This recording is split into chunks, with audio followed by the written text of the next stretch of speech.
नमस्कार दोस्तों, स्वागत है आपका विक्रम क्लासेस पर जीके जीएस के महत्वपूर्ण प्रश्नों के साथ में जो यूपी ट्रिपल एससी की पीटी की परीक्षा से संबंधित हैं।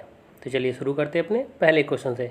निम्नलिखित में मोहनजोदड़ो से क्या नहीं मिला है? सही आंसर है डी कब्रिस्तान R37।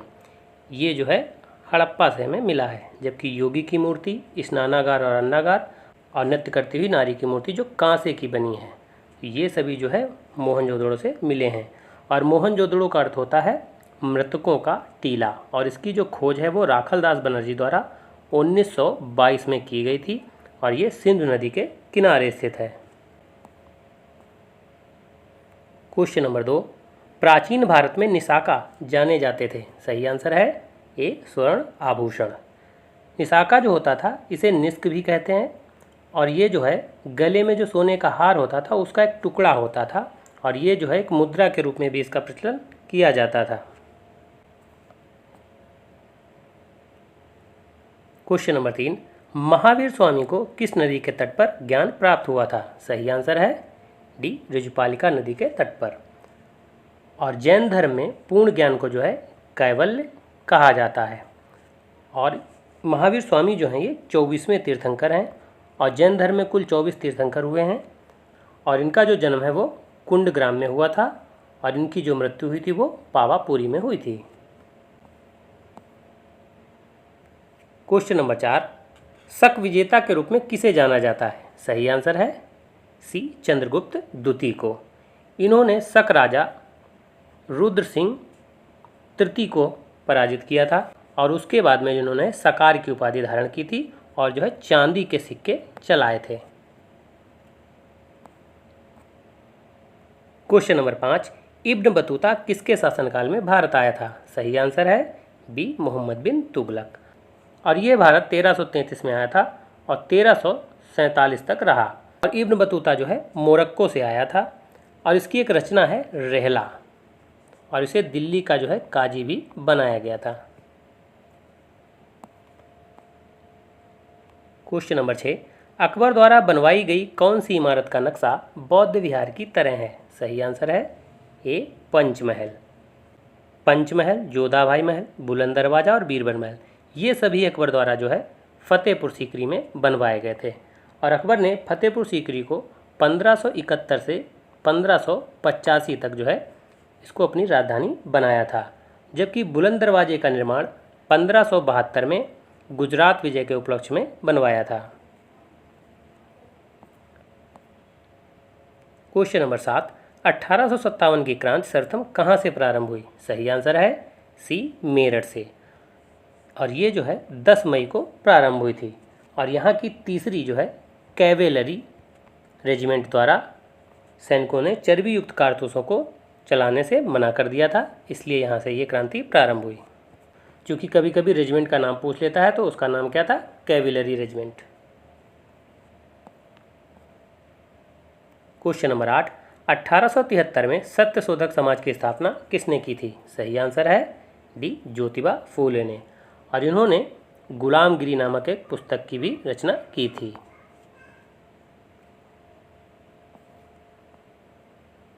क्वेश्चन नंबर 9, बंगाल के विभाजन के समय बंगाल का लेफ्टिनेंट गवर्नर कौन था? सही आंसर है बी सर एंड्रू फ्रेजर। कभी कभी क्वेश्चन को अगर आप ध्यान से नहीं देखेंगे तो बंगाल विभाजन चूँकि हुआ था उस समय गवर्नर जनरल जो था वो लॉर्ड कर्जन था, तो इस तरीके को क्वेश्चनों को ध्यानपूर्वक पढ़ें। पूछ रहा लेफ्टिनेंट गवर्नर कौन था। और कर्जन द्वारा जो बंगाल विभाजन की घोषणा है वो 20 जुलाई 1905 को की गई थी, जबकि 16 अक्टूबर 1905 को बंगाल विभाजन प्रभावी हो गया था। और इसी से पहले 7 अगस्त 1905 को स्वदेशी आंदोलन की घोषणा कर दी गई थी, और बंगाल में इसका जो नेतृत्व था वो सुरेंद्रनाथ बनर्जी द्वारा किया गया था। क्वेश्चन नंबर 10, निम्नलिखित में से किसने गांधी जी को सर्वप्रथम महात्मा के तौर पर संबोधित किया था? सही आंसर है ए रविन्द्रनाथ टैगोर ने। 1917 में गांधी जी द्वारा भारत में पहला सत्याग्रह जो है चंपारण बिहार से शुरू किया गया था, तो उसी दौरान जो है रविन्द्रनाथ टैगोर जी ने महात्मा की उपाधि गांधी जी को प्रदान की थी, जबकि सुभाष चंद्र बोस जी ने महात्मा गांधी जी को राष्ट्रपिता की उपाधि से संबोधित किया था। और महात्मा गांधी के जो गुरु हैं वो गोपाल कृष्ण गोखले हैं।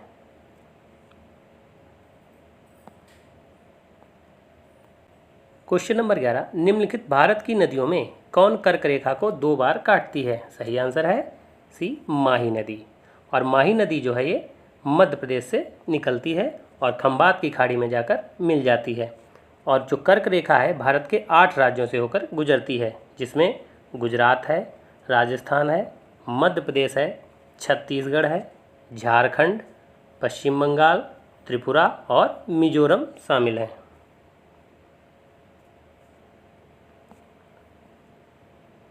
क्वेश्चन नंबर 12, भारत का सुदूरस्थ दक्षिणी बिंदु इंदिरा पॉइंट कहाँ स्थित है? सही आंसर है बी, बड़ा निकोबार में। तो इस तरीके के क्वेश्चनों को ध्यानपूर्वक पढ़ें, क्योंकि जब सरलता रूप में ये क्वेश्चन पूछा जाता है तो कहता है भारत का दक्षिणी बिंदु क्या है, तो इंदिरा पॉइंट होगा। अगर ऐसे पूछेगा कि भारत का दक्षिणी बिंदु इंदिरा पॉइंट कहाँ स्थित है, तो उसमें अंडमान निकोबार दिया रहता है। लेकिन आप इस क्वेश्चन के आंसर को देखें तो छोटा निकोबार, बड़ा निकोबार, कार निकोबार दिया, तो इसमें कन्फ्यूजन होती है। तो इसलिए जो है इन क्वेश्चनों को अच्छी तरीके से रिवाइज करें। क्वेश्चन नंबर 13, निम्नलिखित नदियों में से किसको दक्षिण की गंगा कहा जाता है? सही आंसर है ए, कावेरी को। और कावेरी नदी का जो उद्गम है वो ब्रह्मगिर की पहाड़ी में, जो कर्नाटक में, वहाँ से होता है और ये जो है पूर्व की ओर जाकर बंगाल की खाड़ी में मिल जाती है। जबकि गोदावरी नदी को वृद्धगंगा कहते हैं और ये प्रायद्वीपीय भारत की सबसे लंबी नदी है और इसका जो उद्गम है वो नासिक त्र्यंबकेश्वर से होता है। क्वेश्चन नंबर 14, भारत के निम्नलिखित राज्यों में से कौन अधिकतम सिल्क सूत उत्पादित करता है? सही आंसर है सी, कर्नाटक। क्वेश्चन नंबर 15, किस तिथि को रात और दिन बराबर होते हैं? सही आंसर है डी, बी तथा सी दोनों, 21 मार्च और 23 सितंबर को। उत्तरी गोलार्ध में 21 मार्च को और दक्षिणी गोलार्ध में 23 सितंबर को। क्वेश्चन नंबर 16, लोकसभा में केंद्र शासित क्षेत्रों का सर्वाधिक प्रतिनिधित्व कितना हो सकता है? सही आंसर है बी, 20। इसमें जो भी क्वेश्चन शामिल किए गए वो सभी सिलेबस के अनुसार शामिल किए गए हैं। क्वेश्चन नंबर 17, भारत के सर्वोच्च न्यायालय के कार्यवाहक मुख्य न्यायाधीश की नियुक्ति कौन करता है? सही आंसर है ए, राष्ट्रपति। और राष्ट्रपति जो है भारत के सर्वोच्च न्यायालय के मुख्य न्यायाधीश की भी नियुक्ति करता है।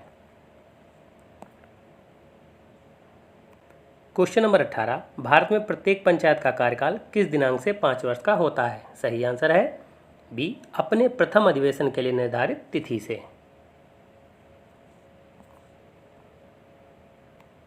क्वेश्चन नंबर 19, संविधान सभा का पहला सत्र कब हुआ था? सही आंसर है सी, 9 दिसंबर 1946 को। और इस दिन जो है संविधान सभा के जो अध्यक्ष थे वो सच्चिदानंद सिन्हा बनाए गए थे। जबकि 11 दिसंबर 1946 को स्थायी रूप से जो है डॉक्टर राजेंद्र प्रसाद को संविधान सभा का अध्यक्ष बनाया गया था। क्वेश्चन नंबर 20, भारतीय संविधान का कौन सा अनुच्छेद बच्चों के शोषण के विरुद्ध मौलिक अधिकार से संबंधित है? सही आंसर है सी, अनुच्छेद 24। जबकि अनुच्छेद 19 बाक व्यक्ति की स्वतंत्रता संबंधित है और अनुच्छेद जो 23 है ये बलात्श्रम से संबंधित है और अनुच्छेद 25 जो है ये किसी भी धर्म को मानने की स्वतंत्रता प्रदान करता है। क्वेश्चन नंबर 21, पोलियो के टीके की खोज किसने की थी? सही आंसर है सी, जॉन साल्क ने।